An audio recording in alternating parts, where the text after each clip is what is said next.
Jamaah sekalian yang dirahmati Allah, di akhir khutbah ini silakan saya menyampaikan kesimpulan dan harapan bahwa dalam ibadah kita, dalam perbuatan kita, mari kita melatih diri dilakukan dengan ikhlas. Karena ikhlas itu harus dilatih.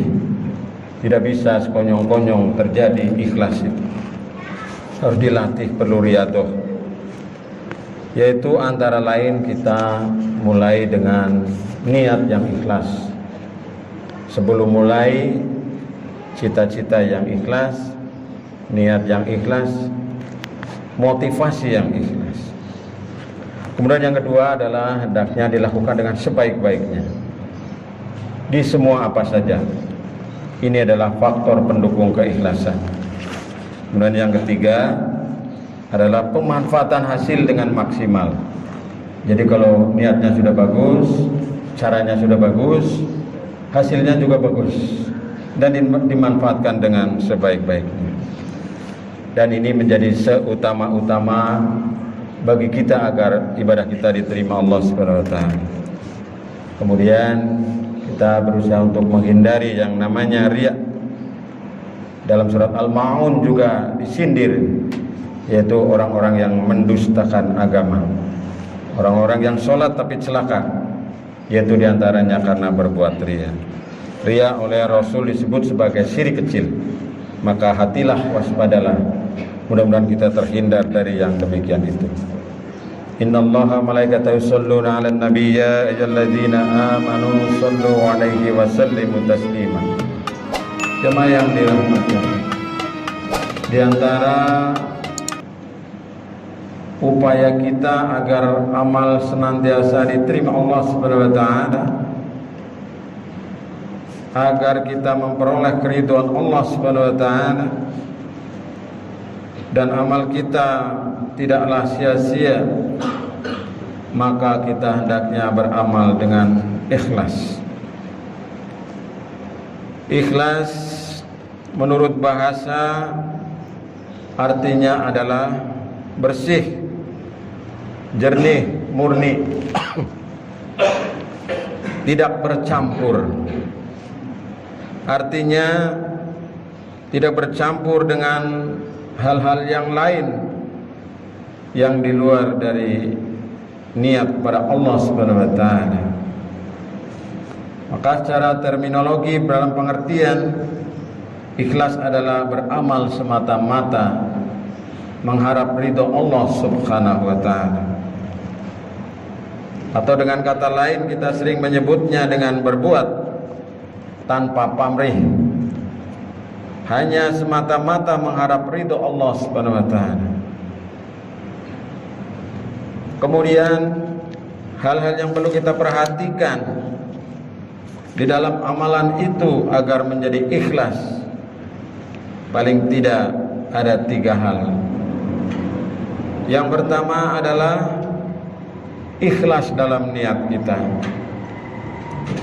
Dalam Islam faktor niat ini sangatlah penting. Apa saja yang dilakukan oleh seorang muslim harus berdasar kepada niat mencari ridho Allah Subhanahu wa taala. Lillahi rabbil alamin, lillahi ta'ala. Bukan berdasarkan motivasi-motivasi yang lain. Maka dari itu Rasulullah SAW menyampaikan pesan, innamal a'malu binniyat wa innama likulli imri'in ma nawa.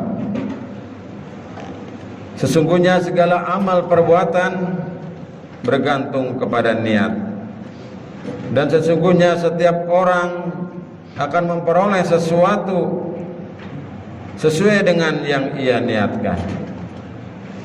Maka faktor niat yang ikhlas ini menjadi sangat penting, sangat menentukan diterima atau tidaknya amalan seseorang di sisi Allah Subhanahu wa taala. Maka kita berusaha agar setiap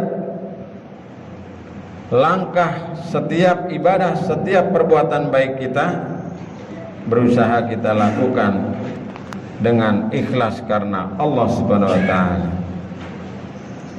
betapapun secara lahir amalannya baik, tetapi kalau dilandasi dengan niat bukan karena Allah, maka niatnya tidak diterima oleh Allah Subhanahu wa taala.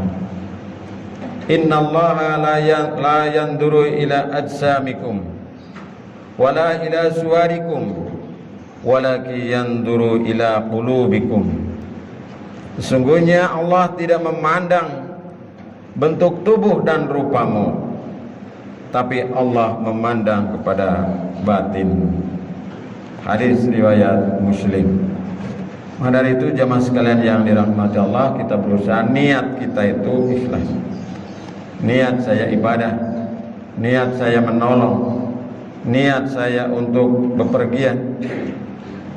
Utamanya adalah niat ketika kita beribadah secara mahdhah serta ibadah-ibadah yang lain.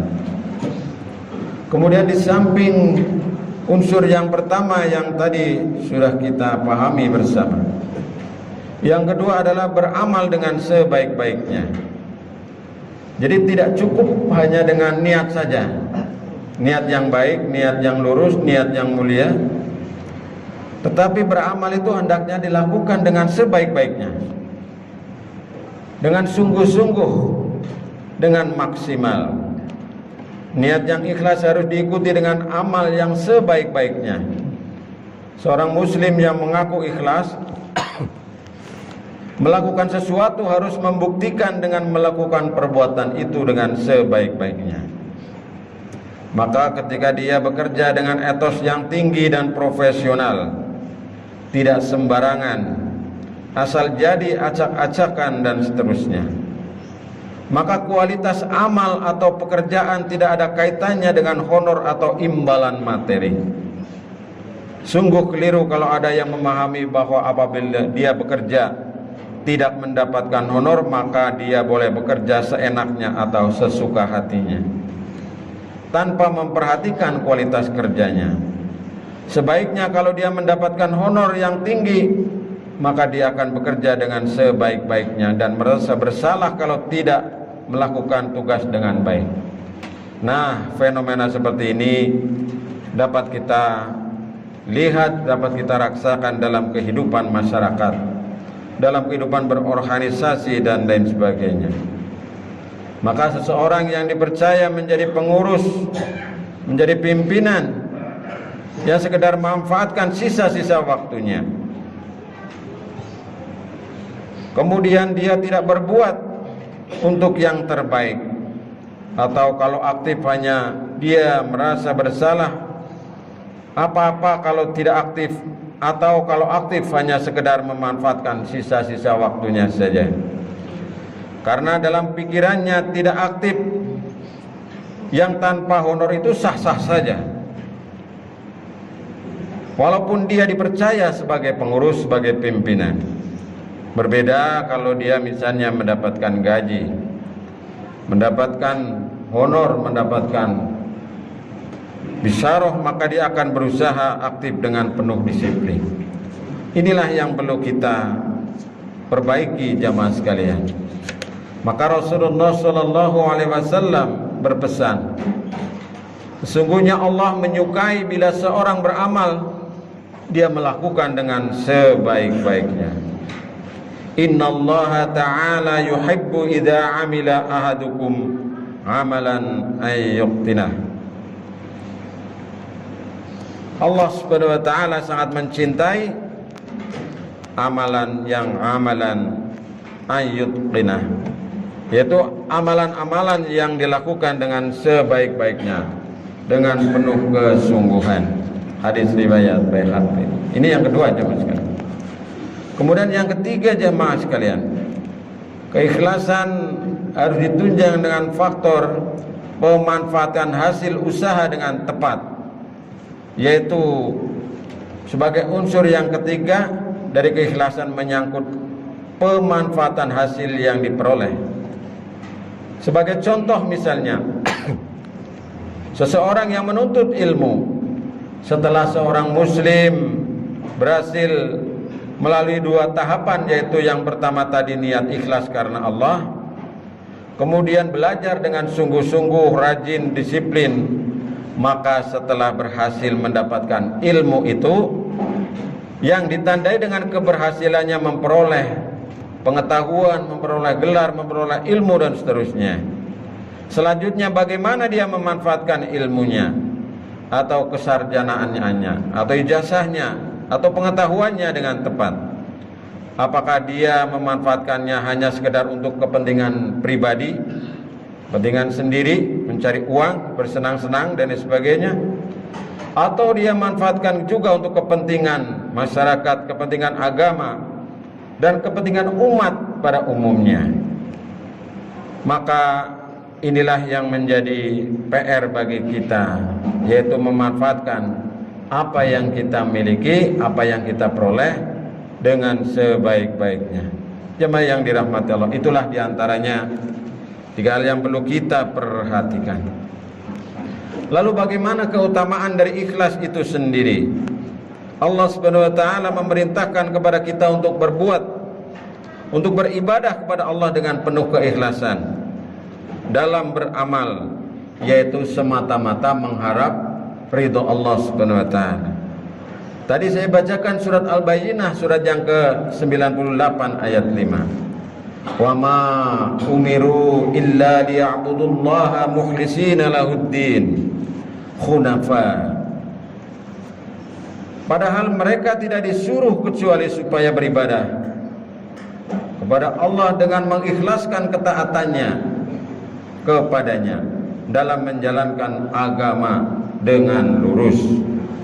Al-Quran surat Al-Bayyinah ayat 5. Maka jemaah sekalian yang dirahmati Allah, kita sudah berikrar, sudah menyatakan dan sering kita ungkapkan, qul inna salati wa nusuki wa mahyaya wa mamati lillahi rabbil alamin. Katakanlah, sesungguhnya ibadahku, sesungguhnya salatku, ibadahku, hidupku dan matiku hanyalah untuk Allah Tuhan seluruh sekalian alam. Hanya dengan keikhlasan semua amal ibadah diterima oleh Allah Subhanahu wa taala. Bagaimana ibadah kita, salat kita, hidup kita, bahkan mati kita yang disinyalir Allah dalam surat Al-An'am ayat 162 ini. Maka seorang yang ikhlas, yaitu mukhlis, dia tidak akan pernah sombong kalau berhasil, dan dia tidak putus asa kalau dia gagal, tidak lupa diri menerima pujian, dan tidak berkecil hati ketika dicaci atau dikritik, sebab dia hanya berbuat semata-mata mencari keridhaan Allah Subhanahu wa taala. Jemaah sekalian yang dirahmati Allah, sebagai akhir dari khutbah pada kesempatan siang hari ini, yang perlu kita perhatikan adalah yang seringkali menghapus amalan keikhlasan kita, yaitu apa yang disebut dengan riya. Riya sebagai salah satu kebalikan mafhum mukhalafah dari ikhlas itu, yaitu melakukan suatu perbuatan bukan karena Allah, tapi dia hanya ingin dipuji, karena pamrih, karena ingin mencari dukungan dan seterusnya. Maka perbuatan itu menjadi sia-sia. Sifat riya adalah sifatnya orang munafik. Maka Allah Subhanahu wa taala mengingatkan di dalam surat An-Nisa ayat 142. Sesungguhnya orang-orang munafik itu menipu Allah, dan Allah akan membalas tipuan mereka. Dan apabila mereka berdiri untuk sholat, mereka berdiri dengan malas. Mereka bermaksud riya di hadapan manusia, dan tidaklah mereka menyebut nama Allah kecuali hanyalah sedikit. Dan Rasulullah SAW menamai riya dengan syirik kecil, dan beliau paling mengkhawatirkan syirik kecil itu terjadi pada umatnya. Dalam sebuah hadis riwayat Ahmad, Rasulullah berpesan, sesungguhnya suatu yang paling aku takutkan terjadi pada kalian adalah syirik kecil. Sahabat bertanya, apa itu syirik kecil? Rasulullah sallallahu alaihi wasallam menjawab, yaitu riya. Maka riya atau syirik kecil ini harus kita upayakan diminimalisir, syukur bisa dihilangkan. Dan ini kalau tidak bisa kita hilangkan, bisa menghapus pahala, menghapus kebaikan yang kita lakukan, yang bukan karena Allah Subhanahu wa taala, tapi karena linnas, karena manusia, karena orang lain dan seterusnya. Maka ini menjadi renungan yang sangat berharga bagi kita di saat kita sibuk dengan urusan duniawi, di saat kita capek mungkin dengan urusan duniawi, di saat kita beribadah kepada Allah Subhanahu wa taala. Janganlah sampai sia-sia amalan kita. Mudah-mudahan amal ibadah kita senantiasa diterima Allah Subhanahu wa taala. Amin ya rabbal alamin. Barakallahu li wa lakum fil Qur'anil azim wa nafa'ani wa iyyakum bima fi minal ayati wa dzikril hakim. Aqulu qawli hadza astaghfirullahal azim. Innahu huwal ghafurur rahim.